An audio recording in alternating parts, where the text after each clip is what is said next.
Quranic. So I want to remind myself first, and remind you, and all our listeners, wherever, that we all know that the Quran, we have been ordered to learn to recite the Quran. So I don't think we have a problem with that. South Africa, leaders in the world with that. Teaching the Quran. Every masajid generally got a madrasa where you learn to read the Quran. So we're okay with that, so we don't need to talk about that. You know, South Africa is so blessed that I was talking to Mufti Saud, I think, and he was telling me, you guys got 300 students in the Masjid Saleh. Subhanallah, look at that. You only establish a masjid, you establish a madrasa, and you got hundreds of students that will come. Do you know in America, we got to beg the students to come. You got to beg the parents to send the students to come. Illa mashallah, you got the exception. There are those who come, though, that's my point.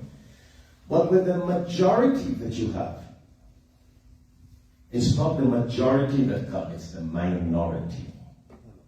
So you are blessed that you don't have to really do much dawah to invite people to send their children to learn to recite the Quran. MashaAllah, you have passed that stage. Then we have another aspect. We learn to read the Quran.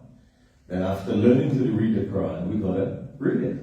You can't learn to read the Quran and then don't read Yasin every day. And then don't read Surah Waqiyah every day. And then don't read Surah Sajda and Surah Mulk every day. Because we were taught by the Prophet ﷺ of the barakah, the blessings of reading Surah Yasin every morning. The fadail and the virtues, reading Surah Waqiyah every evening. Reading Surah Sajda, Surah Mulk that makes Shafayat first, intercession first in the grave. Reading Surah Kaf every Friday. So one is to learn to read it, and one is to read it. So that's another aspect. Then we have a third aspect in connection to the Quran. فَاتَّبِعُوهُ وَهَذَا كِتَابٌ أَنزَلْنَاهُ مُبَارَكٌ فَاتَّبِعُوهُ. But Allah commands us now, you learn to read it, you read it daily, now you have to follow. Now we have to obey what Allah says in the Quran. And this is where the complications start. Yeah. Here's where the complications start. We obey some of the things, and then we don't obey most of the things.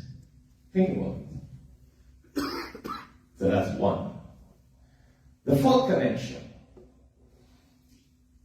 We learn to read.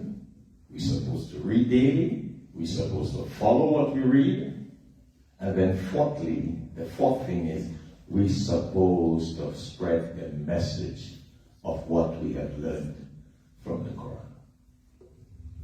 And that's the second problem. How many of us read the Quran and then teach it to others? Yes, we teach. خَيْرُكُمْ مَنْ تَعَلَّمَ الْقُرْآنَ وَعَلَّمَهُ. We learn to recite the Quran and then we teach it. But how many of us teach the lifestyle of the Quran? Basically, generally, and I'm speaking of the world, not here, generally, throughout the world. Whether you go Arabia, you go Pakistan, you go Bangladesh, you go Indonesia, you go the land being all over the world, mashallah, Malaysia, wherever you talk about it. I've been doing that all over. South Korea, I went to an Interfaith conference. I was invited. 30 to 40,000 people. South Korea. That was in 2017, I think. Massive Interfaith. Alhamdulillah, we were invited as a guest in Israel.